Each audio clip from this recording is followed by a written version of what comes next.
नमस्कार, मेरा नाम है जितेंद्र चौहान और आप देख रहे हैं स्टेट मिरर हिंदी। पूरे देश में इस वक्त देखा जाए तो जो गर्मी का प्रकोप है प्रचंड हो चला है। पारा 48-50 तक पहुंच रहा है। कई राज्यों में अलर्ट घोषित कर दिया गया है हीट वेव को देखते हुए।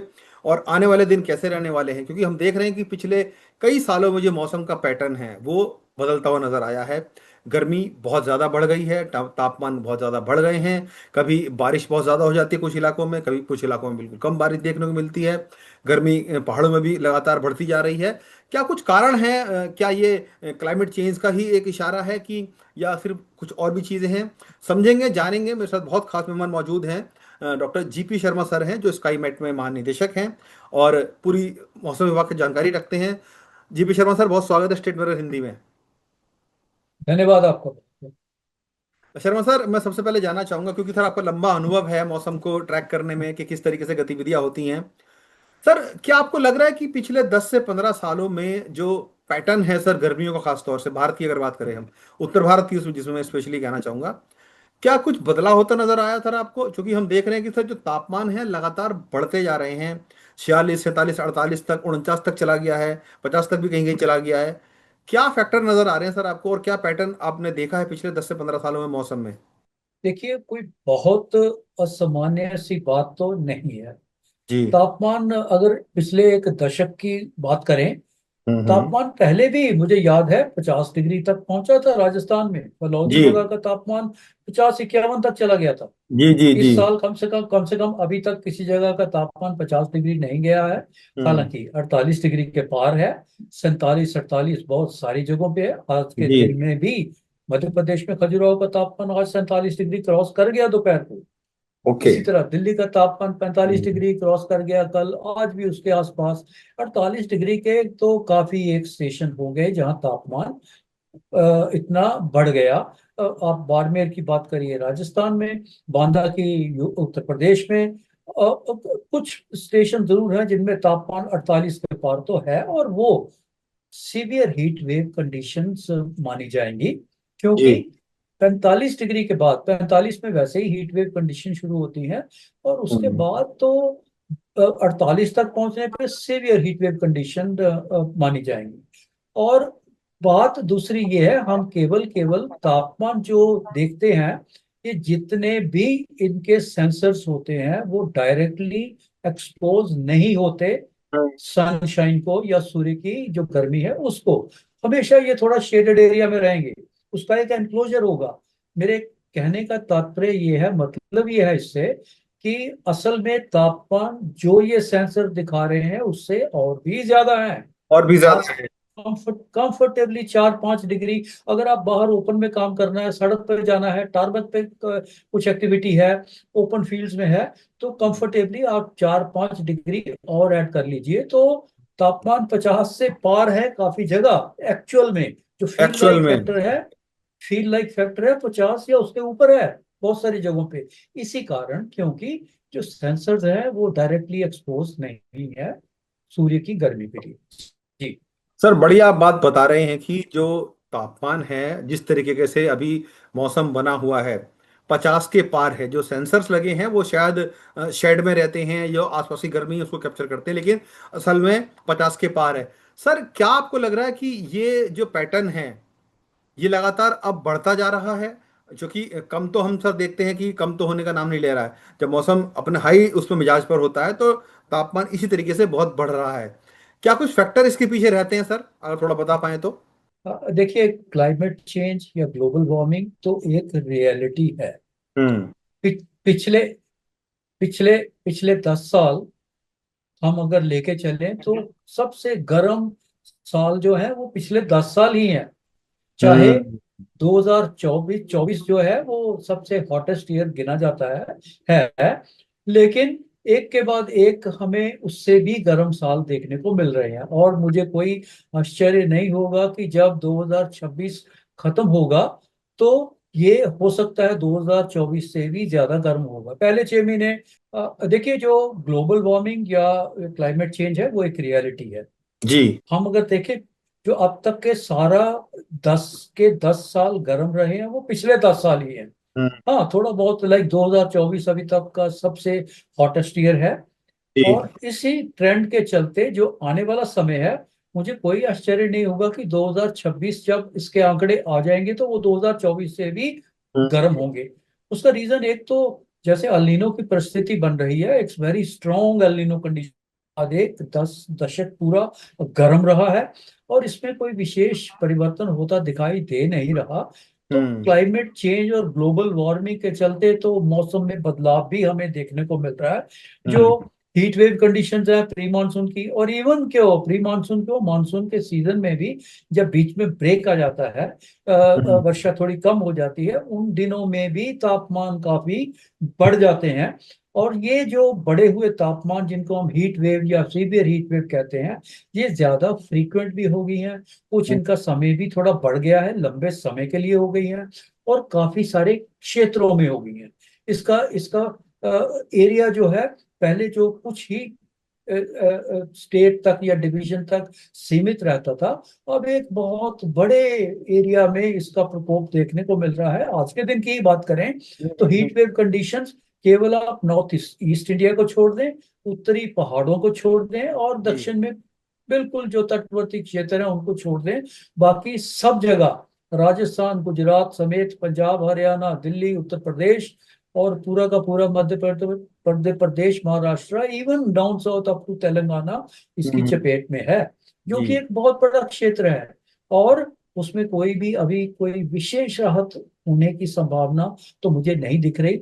एक सप्ताह तो लगभग हमें इन्हीं कंडीशन से जूझना पड़ेगा। सर चूंकि हम मई के महीने में हैं और मई का महीना वैसे ही कहा जाता है कि जेठ का महीना होता है, गर्म रहता है काफी।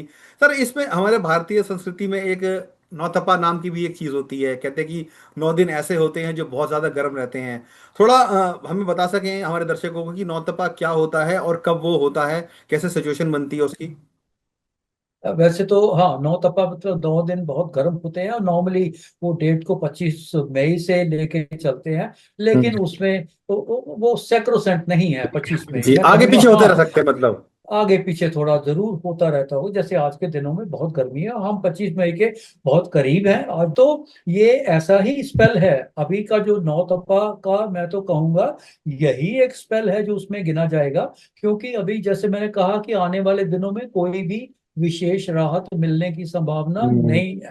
तापमान आज के दिन में भी 47 48 तक पहुंच गए हैं दोपहर के समय। चाहे जी। वो बांदा में उत्तर प्रदेश का कहें या खजुराहो मध्य प्रदेश का कहें, 47 48 डिग्री तक तापमान अब पहुंच चुका है आज। हो सकता है जब शाम तक उसके आंकड़े आए तो 48 डिग्री का तापमान कुछ एक जगह आज भी हमें देखने को मिलेगा। हाँ, जो नौतपा है उसको जैसे जैसे आमतौर पर कहते हैं कि वो नहीं हो अगर, हम्म। तो बहुत सारा जो है अपशकुन माना जाता है अगर हम्म। नहीं हो तो। क्योंकि उसके 2 दिन कुछ अच्छे माने जाते हैं, उसमें सब जो कीड़े कीट पतंगे जो हम्म। हानिकारक होते हैं उनका अंत हो अंत जाता हो है। जाता है इस बिल्कुल। हाँ, इसी तरह जितने कोई बीमारियों वाले जो वायरस वगैरह होते हैं, उस गर्मी से उनका भी अंत होता है। तो बहुत सारी चीजें उसके साथ जुड़ी हुई हैं जो अदरवाइज हम लोगों के लिए थोड़ी हानिकारक हो जाती। तो हम्म। नौ लगातार 9 दिन गर्म रहना किसी भी चीज के लिए, आम चीज के लिए, उस पीरियड को सस्टेन करना एक बहुत मुश्किल बात हो जाती है।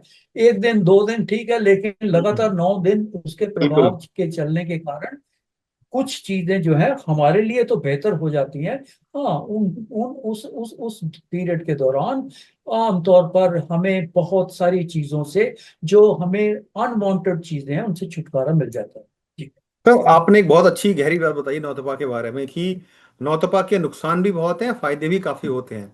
फायदे जैसा कि आपने बताया कि जो कीटाणु होते हैं या जर्म्स होते हैं जो हानिकारक होते हैं मानव के शरीर के लिए, वो खत्म हो जाते हैं इस गर्मी में। सर आपने ये भी बात बताई कि अभी जिस तरीके से मौसम चल रहा है, ये नौतपा का ही हम कह सकते हैं कि नौतपा के दिन चल रहे हैं। भले ही एक तारीख 25 तारीख बोल दी जाती है इसमें, लेकिन सर मैं आपसे सुनना चाहूंगा कि क्लाइमेट चेंज तो एक बहुत बड़ी वजह बनी रही है सर। अल नीनो और ला लीना भी कुछ दो ऐसे इफेक्ट होते हैं जिनके कारण से मौसम में परिवर्तन आते हैं। अभी की अगर स्थिति की बात करूं तो सर इस बार क्या कौन सा इफेक्ट है जो इस बार भारतीय मौसम पे या भारतीय वायुमंडल में इस वक्त नजर आ रहा है और जिसके कारण से इतनी गर्मी हो रही है? कौन सा इफेक्ट है सर? ला लीना है या अल नीनो है, क्या है? देखिए एल नीनो तो बनेगा अभी, उसका प्रभाव हालांकि थोड़ी देर पहले से दिखना जरूर शुरू हो जाता है। हम्म। ला नीना के कारण तापमान में थोड़ी कमी आती है, एल नीनो हम्म। के कारण तापमान बढ़ जाते हैं।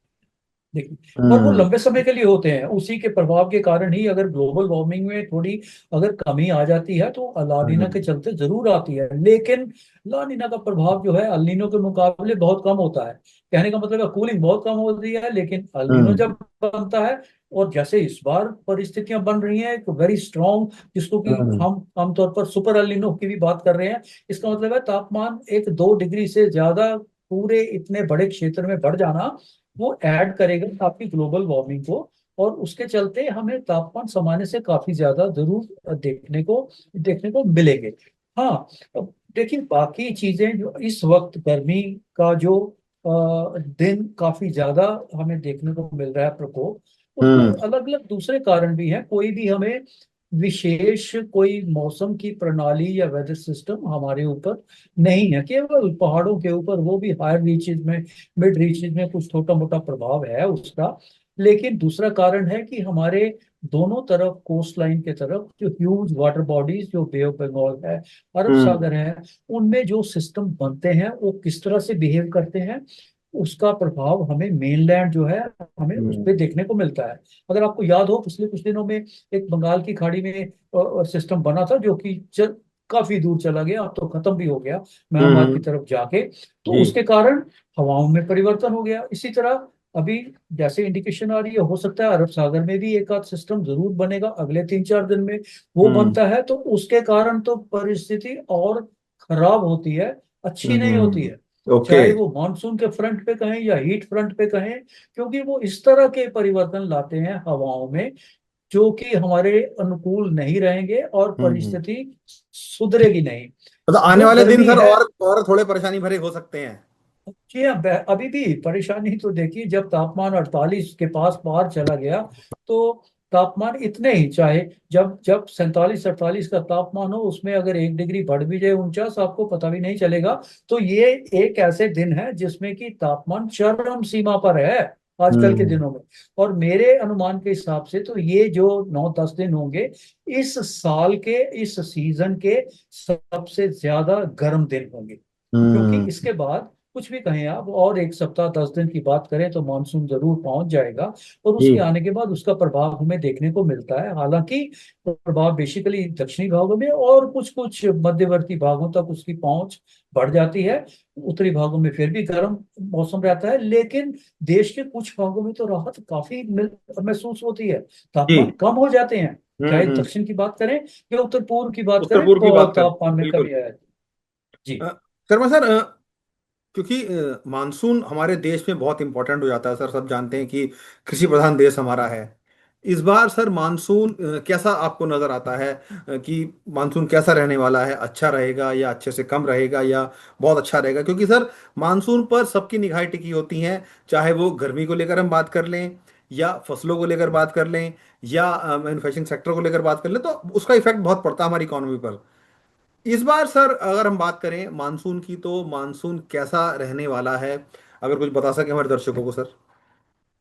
देखिए एल्नीनो के चलते हम कभी भी, मानसून जो है हमारा, वो हमेशा उसका रिस्क बना रहता है कि भाई मानसून करप्ट हो जाएगा, थोड़ा सामान्य से बारिश हम्म। कम हो जाएगी, उसका पैटर्न जो है डिस्टर्ब हो जाता है, वर्षा का जो रेनफॉल की डिस्ट्रीब्यूशन भी, उसका हम्म। क्वांटम भी, वो सब उथल पुथल हो जाता है काफी जी। ज्यादा। हम्म। इरेटिक इरेटिक थोड़ा सा इरेटिक स्पेल आ जाते हैं।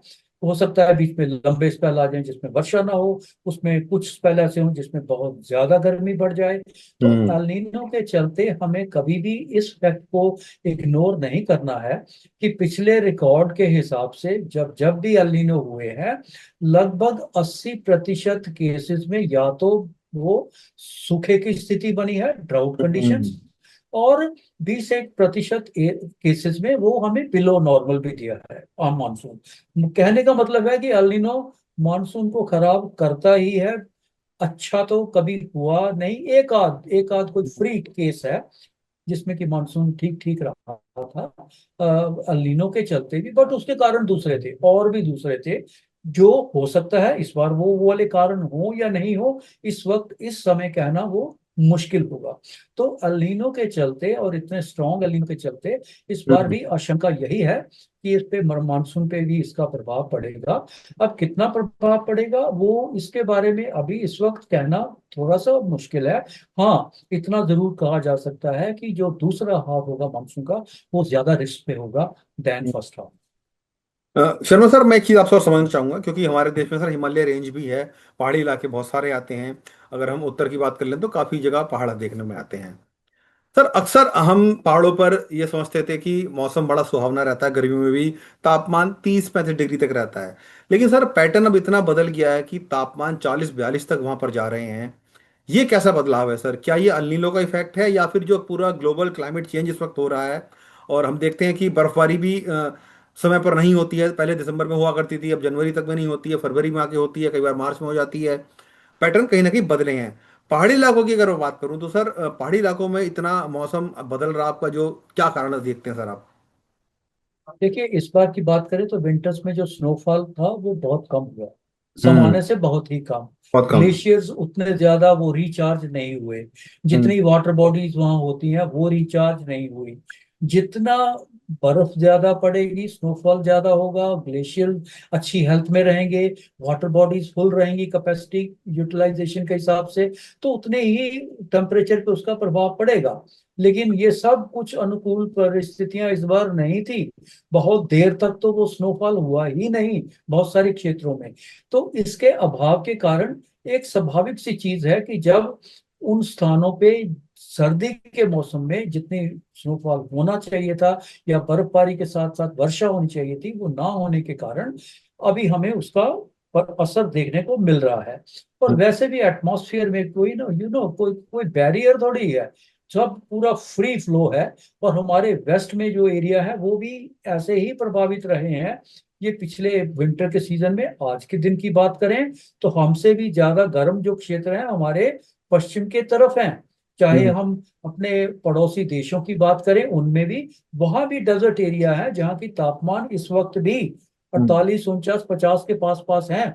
और जो विंड्स हैं वो बेकायदा पश्चिमी पछुआ जो विंड बोलते हैं, मानसून के आने से पहले तो यही विंड रहेंगी, ठीक। पश्चिमी या उत्तर जमीन। पश्चिम। तो हम्म। सब की सब वो जो हीट है ट्रांसपोर्ट होगी या एडवेक्ट होगी, क्योंकि बैरियर तो हवा में कोई नहीं है, हवाएं उस हम्म। गर्मी को आगे से आगे हमारे क्षेत्र तक लेके आ रही हैं। आ रही तो है। उसके कारण भी हमें हम ज्यादा गर्मी देखने को मिल रही है। सर क्योंकि आपने जानकारी बहुत अच्छी दी है, मैं एक चीज़ और समझना चाहूँगा आपसे सर। जो कि हम देख भी रहे हैं, ग्लोबल वार्मिंग एक बहुत बड़ा फिनोमेना बन गया है किसी भी देश के लिए। और लगातार जो ग्रीन हाउस गैसेज हैं उनको कम करने की बात कही जा रही है। भारत प्रयास लगातार कर रहा है। आपको क्या लगता है कि सर आने वाले टाइम में तापमान तो बढ़ ही रहे हैं सर, लेकिन हमने एक पैटर्न और भी देखा है अपने नॉर्थ इंडिया में ही, कि कुछ कुछ इलाके ऐसे होते हैं जहां पर तापमान बहुतायत में बढ़ जाता है। जैसे हमने मंगेशपुर दिल्ली की बात कर लेते हैं सर, 2025 में या 24 में 52 डिग्री तक वहां पर तापमान चला गया था। इसी तरीके से चूरू में हर साल तापमान 50 क्रॉस कर जाता है। इस बार सर यूपी के बांदा में भी हमने देखा है कि एक जगह पर 48-49 तक चला गया अभी। सर ये ऐसे कैसे, मतलब जीवन कैसे जिएंगे इंसान? इतना टेम्परेचर अगर बढ़ जाएगा तो कहीं ना कहीं लोगों को तो घर से निकलना बहाल हो जाएगा। अ, और इतनी गर्मी पड़ेगी तो कहीं ना कहीं लोगों की जान पे भी बना सकती है सर। ये जो पैटर्न कैसे देख रहे हैं सर, कुछ पर्टिकुलर इलाकों में इतना तापमान बढ़ जाता है, इसके कारण से जिंदगी बहुत प्रभावित हो रही है सर अब। देखिए, ह्यूमन एक्टिविटी की वजह से कुछ कुछ क्षेत्रों में जरूर बदलाव देखने को मिल रहा है। उसका हम्म। कारण ये है कि देखिए, जो फ्रेश पॉकेट्स इमर्ज हो रही हैं और निकल के कुछ क्षेत्र आ रहे हैं। बांदा हम्म। का नाम हमने पहले बहुत बार नहीं सुना था, नहीं सुना लेकिन था इस बार बिल्कुल। इस सीजन की हम्म। बात करें तो लगभग 12 दिन तो ऐसे होंगे अभी तक जब देश में सबसे ज्यादा तापमान बांदा ने रिकॉर्ड किया। हम्म। उसके बाद अगर कोई रिकॉर्ड है तो विदर्भ के क्षेत्र में अकोला अमरावती जो क्षेत्र है, वर्धा एरिया, वो वहां पे हुआ है। तो ये सब कुछ जो है ज्यादातर लोकलाइज इफेक्ट होता है। जो हम्म। किसी भी जगह का तापमान जब हम लोकलाइज फैक्टरों की बात करें, उसके फैक्टर्स की बात करें, तो उसमें आता है पहले तो उस जगह की टेरेन कैसी है, कैसे रिस्पॉन्ड करेगी। जैसे कुछ एरिया की ट्रेन जो है वो रॉकी नेचर की होती है, चट्टानी जैसे होते हैं, उसमें वो गर्म ज्यादा हो जाते हैं, ठंडे भी जल्दी हो जाते हैं। दिन का तापमान तो एक बार फट से बढ़ जाएगा, और पर रात के समय हो सकता है थोड़ी राहत ज्यादा मिल जाती है। तो टेरेन जो उसकी नेचर है, नेचर ऑफ टेरेन कैसी है, उसके आसपास जो है, अगर वाटर बॉडीज हैं तो कोई नई वाली है या पुरानी वाली है या रिचार्ज हम्म। हुई है, तो उसका असर पड़ेगा। उसके आसपास कितनी ग्रीनरी है, अगर कोई हमने ट्रीज लगे हैं या काटे हैं, पता नहीं। अब जब कट जाएंगे तो वो तापमान बढ़ जाएगा, और जी। जब हम लगा देंगे तो वो तापमान कम हो जाएगा। कम हो तो ये जाएगा। सब लोकलाइज लोकलाइज फैक्टर हैं, चाहे ग्रीनरी हो, चाहे वाटर बॉडी हो, नेचर ऑफ द टेरेन हो। ये सब कुल मिला के ही हमें ऐसा देखने को मिलता है कि भाई तापमान कुछ कुछ जगहों पे जरूरत से ज्यादा, और जो पहले कभी देखने को नहीं मिले थे, ऐसा हो रहा है। बाकी शहरी क्षेत्र की बात करें तो आप आए दिन देख रहे हैं कि हम कंक्रीट जंगल जो है वो बढ़ता हम्म। ही जा रहा है, कम बिल्कुल तो नहीं हो बिल्कुल। रही। और और सबसे बड़ी जो जी विडंबना यही है कि लगातार वो बढ़ रहे हैं सर। जी जी, और जितने कंक्रीट जंगल बढ़ेंगे उसको उसमें इंफ्रास्ट्रक्चर तो छोड़ दीजिए, उसके बाद जो उसको सस्टेन करने के लिए आपकी कूलिंग अप्लायंसेस हैं, चाहे आप रेफ्रिजरेटर की बात करिए, चाहे एयर कंडीशनर की बात करिए, उन सब से गैस एमिशन है, जो कि हम्म। हीट का एक कारण है। और वही है जिसके कारण तापमान लगातार शहरी क्षेत्रों में, हम जिसको हीट आइलैंड कहते हैं, वो एक मेन रीजन है कि हम उससे छुटकारा नहीं पा रहे, और कुछ होता हुआ दिख नहीं रहा है अभी। हम इतने स्ट्रॉन्ग मेजर लग नहीं रहा कि हमें कुछ इससे राहत मिलेगी। ऐसा लगता है, प्रतीत होता है कि लगता है हमें इसी तरह से ही शायद we have to possibly tackle this problem, और इससे जूझना इसी तरह ही पड़ेगा जी। कहीं ना कहीं अब मानव को इस गर्मी के लिए अपने आप को तैयार करना होगा, क्योंकि आने वाले दिन में लगता नहीं है, जिस तरीके से मौसम में बदलाव देखने को आ रहे हैं, कि गर्मी कम होगी। हाँ, कुछ बदलाव जरूर देखने में मिल सकते हैं, लेकिन तापमान लगातार बढ़ रहा है, जैसे कि जीपी शर्मा ने बताया भी है कि तापमान सामान्य से कहीं ज्यादा चल रहे हैं, और इस बार तो गर्मी और ज्यादा पड़ेगी, क्योंकि अल नीनो का इफेक्ट साफ तौर पर नजर आ रहा है। यही कारण है कि तापमान कई इलाकों में 50 डिग्री तक पहुंच गया है, और कहीं ना कहीं सावधानी बरतने की बहुत ज़्यादा जरूरत है। जी पी शर्मा सर, बहुत बहुत शुक्रिया आपका सारी जानकारी शेयर करने के लिए हमारे दर्शकों के लिए, कि गर्मी अपना इस वक्त प्रचंड रूप जो दिखा रही है उसके क्या कुछ कारण हैं। बहुत शुक्रिया सर। धन्यवाद।